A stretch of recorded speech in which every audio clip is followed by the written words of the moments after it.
ñu ngi ci weeru juillet mu doon jamono boo xam ni ci wàlluk mbayuk ceeb doon na ci jamono boo xam ni bu am solo rawatina nag mu di ci contre saison chaude ñu gis ne nag fi nga xamee moo di ci vallée bu fleuve Sénégal gis na ni nag jamono boobu dafay xumb lool ci biir tool yi ndax nag di ngay dégg moissonneuse batteuse yi ak batteuse assi yi ak tamit tracteurs yi ñuy yëngu bu baax.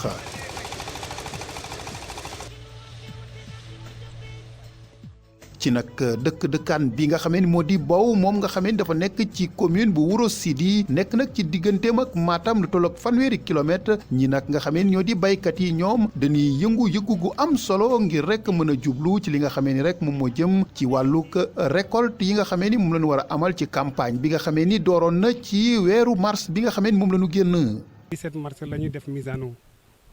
léegi ñu commencé semis bi le 20. Le 20 la ñu commencé léegi ñu ngi commencé récolter depuis le premier waaw am na kenn ku njëkk a récolter le premier la commencé encore ñu ngi nii ñu ngi dérouler récolte bi petit à petit léegi day dem d'ici normalement d'ici 2 semaines war na jeex d'ici 2 semaines récolte bi war na jeex ci année bi bëgg nañu bay bu ñu amee vraiment mu bëgg nañu bay ñaari saison yi parce que paysan bu bayul ñaari saison yi du ci gis boppam vraiment ñaan nañu après ñu bay ñaari saison yi yëpp par kii nawet ak saison chaude. ci périmètre agricole bi li nga xamee ni moom la ñuy bay nii bu fekkee ni mbir mi dox na ndaw yi nga xamee ni dañ leen duppee entrepreneur agricole ñoom nag ñoo ci dugal seen loxo te nag xam ngeen ni état bu Sénégal daf leen ci jàppale bu baax. yàggul noonu jot nañu benn moto faucheuse. bu ndimbal état bi bu ñëwee suñu loxo léegi moto faucheuse bu mu ñëwee day dimbal baykat bi pour góob bi gën a gaaw comme ni ngeen ko xamee ci période nawet lañ nekk bu tawee oto yu mag yi mënuñu dugg pour récolter mais moto faucheuse même bu tawee boo toogee benn fan rek boo ñëwee mun nga góob facilement te góob bi day gaaw parce que mun nga góob 3 hectares voire 3 hectares par jour bu fekkee ne nit ki ko yor dafa gaaw ak am na ku koy remplacer ci moto faucheuse bi te du consommer carburant bu bëri parce que 2 litres gasoil rek lay jël te boo ci defee 2 litres gasoil mun nga góob ba sonn. ci lu tolloog 43 000 hectares ci wàllug ceeb moom la ñu bay ci fii ci vallée bu fleuve Sénégal waaye nag li waral baykat yi ànd ak njàmbarte waaye tamit fexe ba am lool nga xamee ni moom moo di mbay moomu état bu Sénégal nag moo ci dugal loxoom bare ci nag ay pexe yi nga xamee ni def na ko ngir nag mën a faagaagal lii di janax yi waaye tamit lu jëm ci wàllug picc yi ak tamit yeneen i problème yi nga xamee ni gis nañ ko ci wàllug financement wu campagne bi. kon saison chaude bi nga xamee ne mu ngi waaj a jeex donc dafa mel ni bay nañ ci vallée bi yëpp lu ko dalee Dagana ba àgg Bakel donc lu tolloog presque 43 500 hectares 43 500 hectares ci biir 43 500 hectares yooyu mën nañu wax ne 42 700 yi yëpp ak ceeb la donc bu ñu ko méngalee ak li ñu bayoon daaw donc mën nañu wax ne am na quand même lu ci wàcc loolu nag lu ko waral mooy jafe-jafe yi nga xamee ne baykat yi jànkonte woon nañ ko daaw donc mën naa wax ni donc 43 700 hectares bu ñu ko bayee loolu am solo la lu bari la loolu nag jafe-jafe yi ñu amoon daaw bu nekkee am nañu performance bu toll nii am na lu ko waral benn bu ci njëkk mooy donc appui bi nga xam ne son excellence le président Macky Sall moo ko jagleel baykat yi lu tolloog 2 milliards yi nga xam ne jagleel la leen ko donc pour dàmp leen ci jafe-jafe yi nga xam ne amoon nañ ko xaalis boobu bu ñu ko jotee jàppale na leen donc pour mun a sóobuwaat ci campagne saison chaude bi jàppale ne aussi CNCA ba nga xamee ne CNCA injecté na presque lu toll nag lu ëpp 7 milliards ci saison chaude bi donc en may baykat yi li ñuy tuddee donc ay moratoire beneen aussi li nga xamee ne def nañ ko pour jàppale baykat yi pour ñu mën a bay bu baax ci saison chaude bi mooy donc programme bi nga xamee ne def nañ ko lu jëm ci xeex raay yi donc xeex nañ leen xeex bu metti sax parce que xam nañ ne daaw yàq nañ fi ay superficie ay junni superficie donc ñu xeex leen xeex bu rafet ànd ci donc ak ministère agriculture donc ak direction bi ñu tuddee donc direction de la protection des végétaux donc yàlla defal ñu vraiment campagne bi def nañ ko ba mu jeex nga xam ne gisuñu fi benn yoon donc ay problème wu raa loolu donc lu am solo la donc xam naa ne moom ñett fànn yooyu moom bokk na ci li nga xam ne jàppale na baykat yi ci biir loolu aussi li ñu gis mooy vraiment commencé nañu góob góob bi ñu commencé góob wax dëgg yàlla résultats yi commencé génn macha allah yàlla vraiment mu continuer noonu parce que gis nañ fi ay ñi nga xam ne génne nañu ay 7 tonnes 8 tonnes à l'hectare loolu gën nañ ko gis trop moo tax nag ñu ngi ñaan yàlla ñëpp génne lu toll noonu moo tax ñuy xeex aussi picc yi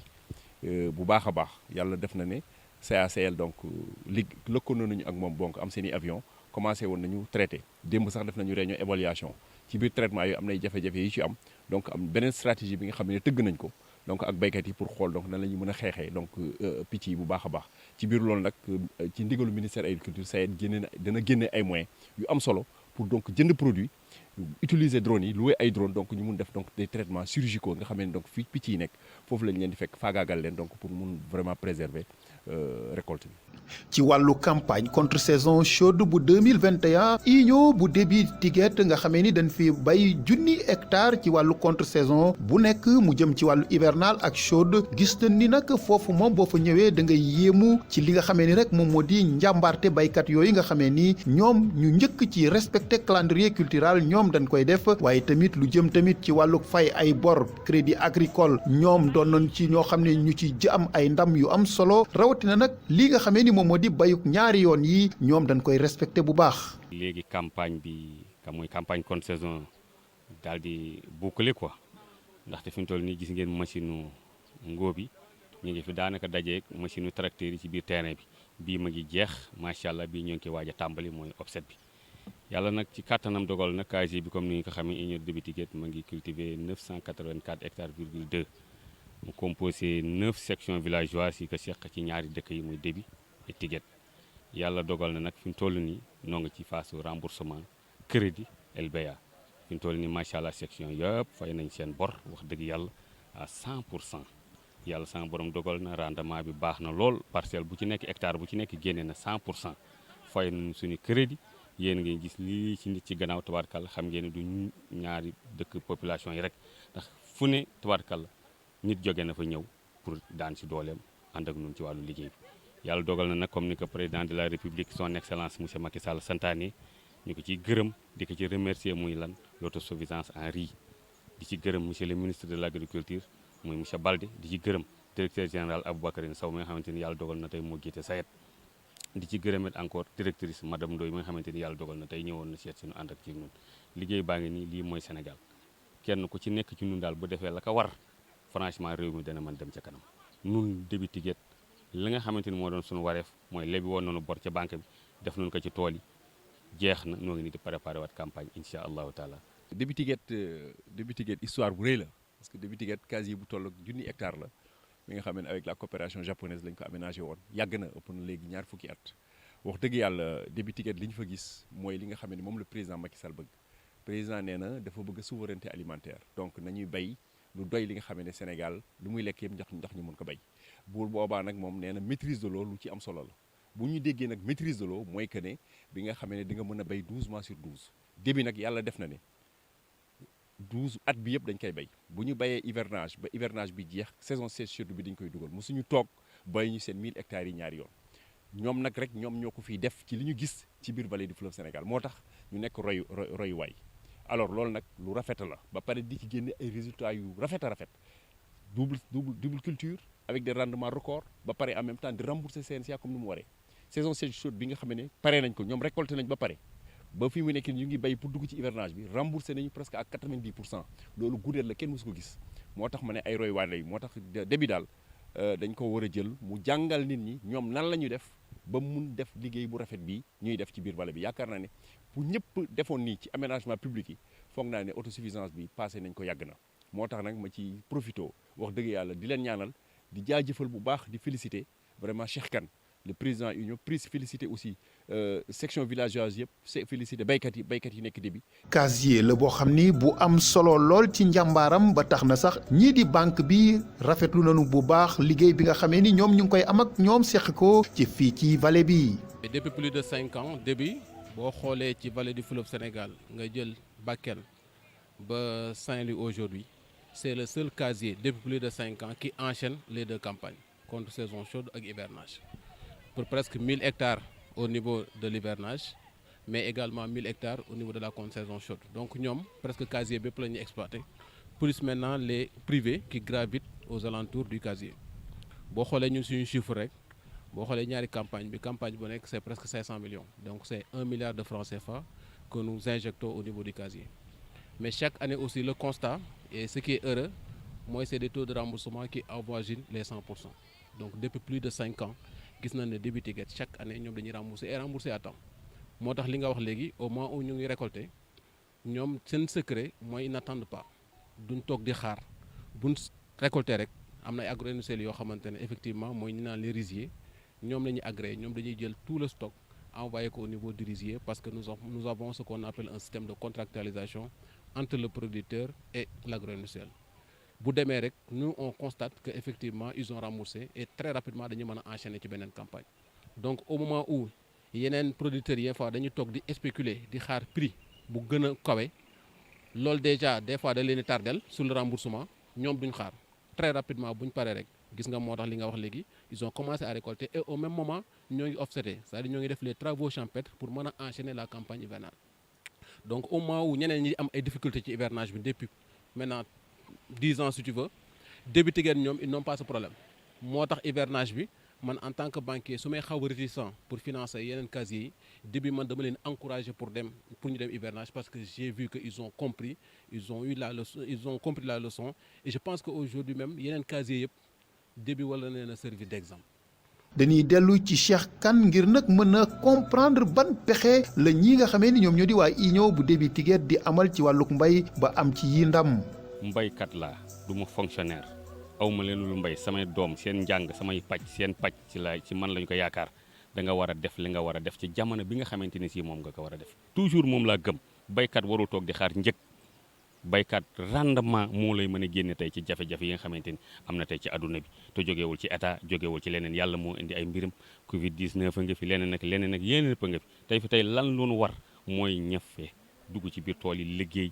boo liggéeyee ñax yu bon yu ñuy wax yëpp da nga mën a xeex ak moom fu ñax waroon a nekk ceeb sax fa boo fa ceex safee yàlla dana la defal rendement te boo rendement amee da nga mën a jafe-jafe lépp la am ci adduna da nga ko mën a dékku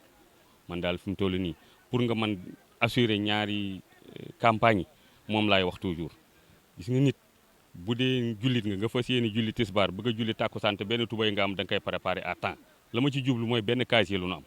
di ko bay noor di ko bay nawet te ci lu nekk dafa am waxtu mun loo toog di xaar ci jamono lu nekk da nga ko war a def ci jamono ba nga ko war a def bu fay jotee demal nga fay say bor bu liggéey jotee demal nga liggéey loolu moo la mën a génne tey ci jafe-jafe yi nga xamante ne am na ci jamono. Thiago nekk nag ci commune bu Mbane ndaw yi nga xamee ni ñoom dañuy liggéey dañuy ànd ak seen i ay waajur ngir nag mën a sóobu bu baax ci fii nga xamee ni moom la ñuy bay ceeb te nag yàggul waa PEGIR 2 ñoom ñoo leen ci jàppale waaye nag ñu nemmeeku ni da ciy am ay yenn jafe-jafe yu ñuy am ci wàllu mbay bi surtout nag ci nawet bi nga xamee ni ñoom gis nañ ni seen i ay moissonneuse batteuse yu am ay roue pneu la ñuy utiliser. maa ngi si ànd ak président union bi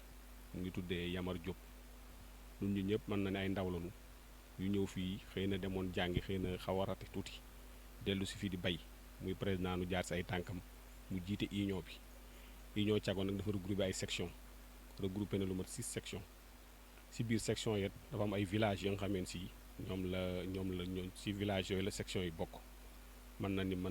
10 villages am na ko ba village bu gën a mag bi nag Thiago la moo tax union bi tuddee Thiago am na village Témey am na village yu Ñaari am na village yu Médina am na Samsam am na Ndumbaleen am na Njaak Fall am na ba Paate Bàjju xam yooyu yëpp fii daal ci surface bi fii la ñuy daane doole ko nga xam ne si daal defoo beneen métier bu dul mbay rek fi nga nekk suñu superficie yi mu ngi toll si 470 hectares moom la ñu am ba nga xamante si moom la ñu exploité di si def double culture di si bay noor di si bay nawet di si bay encore par maraîchage foofu fii si Thiago loolu moo fi suñu activité si mbay mi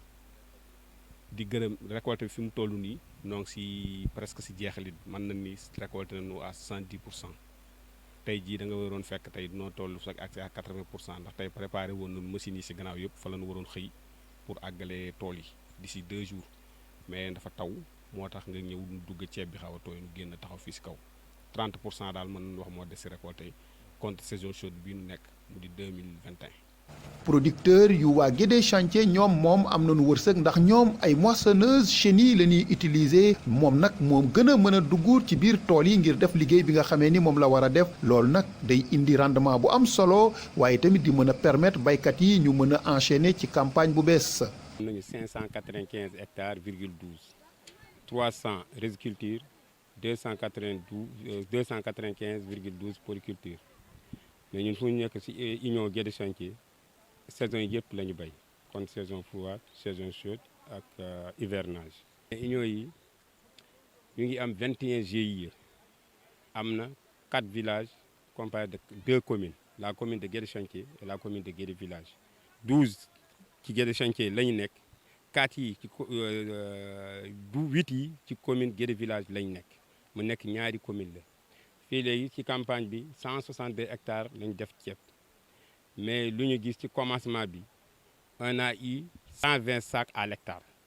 ci ki ñu commencé gis te am na comparaison bu ñu def batteuse bi lu mu yore ak batteuse à main bi c'est un peu différent puisque gis nañu fale bu ñu defee récolte bi presque ay 75% la jam mais batteuse bi mu ngi dem ba 120% loolu aussi di ñu gis avantage la batteuse bi nag gouvernement moo ko indi jokkee ko union Guédé chantier classe moo ko indi mais don la te bu ñu ñëwee agsi ci sama loxo dama ñëw toog ak sama bureau union ak sayet ñu toog waxtaan ci moo jokkee sama xalaat na jigéen yi gérer moissonneuse batteuse yi puisque avant am nañu fii ay tracteur mais ñu gis lu ñu doon gérer dafa am ay jafe-jafe c'est la première fois nag ñu def test jokk ay jigéen di gérer matériel agricole. bu mbooloom lépp toogee dëkk bi bari na ay jigéen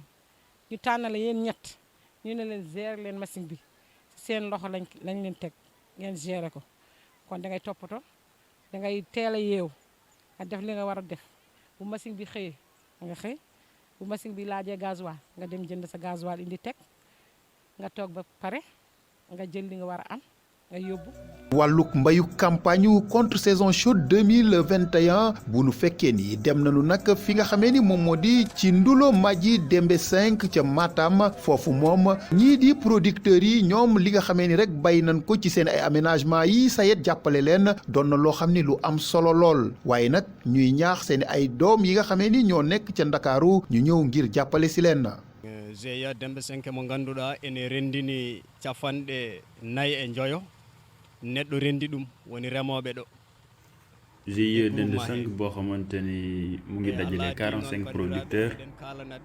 mu ngi remercier Sayed ci jàppale bi muy jàppale baykat yi def nañ ay jéego yu am solo ndax loolu fu ñu doon am 50 sacs tey mën nañ fa am 100 sacs loolu tax na ñu mën ci génne lu ñuy dundee jaay li des ren jox nañu ay machine boo xamante ni pour góob la te loolu jàppale nañu bu baax a baax jox nañu tamit ay magasin fu ñu mën a denc suñu production tamit maa ngi woo xale yi dem ci bateau yi wala ñii dem di siire ñu ñëwaat ci mbay mi tey nga bay sa benn parcelle nga góob jaay faj say soxla moo gën ngay dem di taxawaalu pour siire ay daal e artirde ɓiɓɓe fuurankoɓe e wattude ɗannaade tawa kadi ko ɗanngal remde daña au lieu que jaha paya Dakar mbaɗoya siras walla jalta aɗa yaha e laaɗe calasten e gueɗe mbaɗe noon mbawa arde ɗannoɗa ɗo coña maaro ma jeeya kumtira haajuji ma. mu mel naka ren ji ci wàllu campagne contre saison chaude 2021 bi mbay mi nag dina nekk mbay mu am solo ñu am ci yaakaar lool ndax nag gis nañ ni lépp loo xam ni dafa jëm ci wàllu waajal ñi nga xamee ñu di producteurs yi taxaw nañ si waaye nag mu war a am nag yenn jafe-jafe yu nu war a yëkkati. bëgg nañu ñu jàppale nu ci wàllu yoon bi comme ni nga xamante ni mel na intrant bi war a mën a dugg à temps production bi mën a génn à temps. wax dëgg yàlla loolu daal franchement soxla nañ ci ndimbalu état bi lool te noo ngi ji yaakaar président Macky Sall. bi xam nañ ne fi mu nekk dafa ruxe bu baax a baax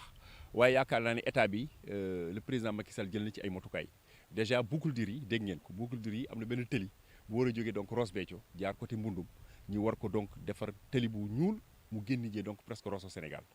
loolu boobu bu ñu ko defaree bu ci yàlla àndee dafay ànd ak aussi ay pistes yi nga xam ne dañuy jóge ci dorsal boobu jëm donc ci biir dëkk yi bu yaakaar naa ne loolu moom bu ñu ko réaliser bu ci yàlla àndee dëkk yu nekk ci biir waalo bi yëpp waalo barak bi danañu donc dañu désenclavé loolu moom yàggatul programme boobu mu ngi nekk en cours. beneen programme aussi bi nga xamee ne am na di programme santaane président bi mu defee conseil présidentiel donc à Matam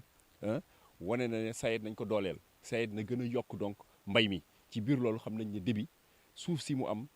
tuuti na donc il faut ñu xool nan la ñuy yokkee def ay superficie yu bari parce que xam naa ne waa débit loo leen yokkal bu boobaa donc ñu utiliser ko donc nu mu waree. dañu bëgg suñu pompage bi ñu def ko énergie solaire loolu mooy urgent. Deuxièmement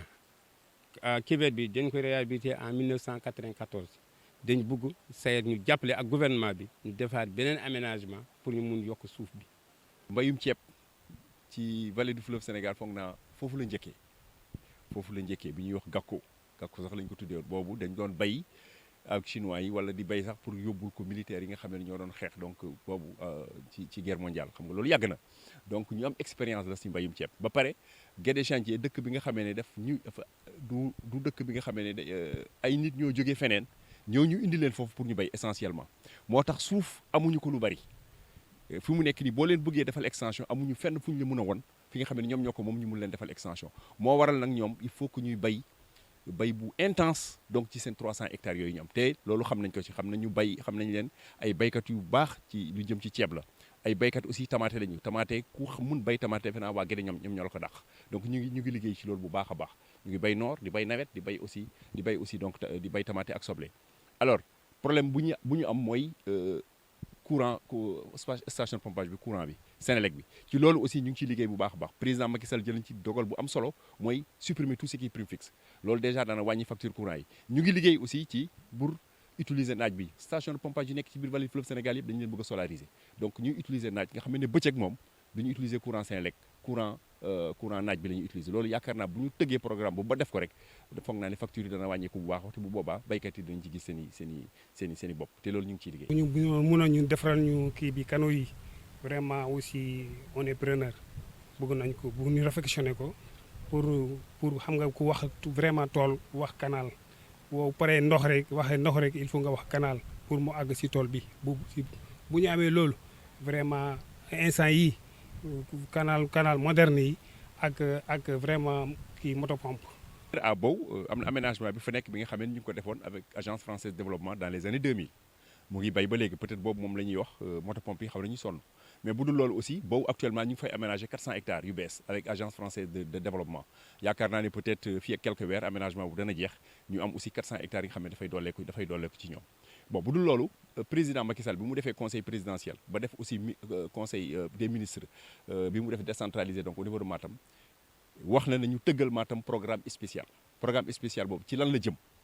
d'abord réflexion aménagement li nga xamee ne aménager foofu nañ ko yëpp nañu fexe li nga xam ne mu ngi ciy sooxe ñu defaraat ko ñu mun ko di ko bay ba pare yaatal mbay mi c'est-à-dire yokk ay superficie ñu war a aménager ba pare yi nga xamee ne ñii ay problème GMP la ñu am bu ci yàlla àndee aussi programme spécial dana am donc pour GMP yooyu plus aussi du matériel agricole pour mun ko ci def ay magasin ak lépp lu mu war a mun a àndal pour donc mun intensifier en tout cas liggéey SAED donc ci biir région de Matam loolu ñu ngi ciy liggéey du yàgg document boobu bu pare ñu mun ko jébbal ministère agriculture discuter ak baykat yi valider ko mun ko jox président Macky Sall bu boobaa donc ñu jox moyens yi ñi ñu ko war a jox ñu liggéey ko nu mu waree ba pare baykat yi aussi ñoom it def ci seen waar. juillet doon weer boo xam ni day wuteeg lool yeneen weer ci wàllu baykat yi ndax nag fii ci vallée bu fleuve Sénégal day tombeek mu nekk jamono ji nga xamee ni dañu war a nag góob ceeb bi nga xamee ni moom la ñu bay ci contre saison chaude 2021 ñu jàpp nag ni incha allah daanu am nag ay rendement yu am solo ci wàllu périmètre yi nga xamee ni bay nañ fa ceeb te loolu nag li ko waral rek moo di nguuru Sénégal jàppale gi nga xamee ni jàppale naka baykat yi mu doon nag loo xam ni lu am solo lool ndax nag gën na leen a jox ko fulla ak fayda ba nga xamee ni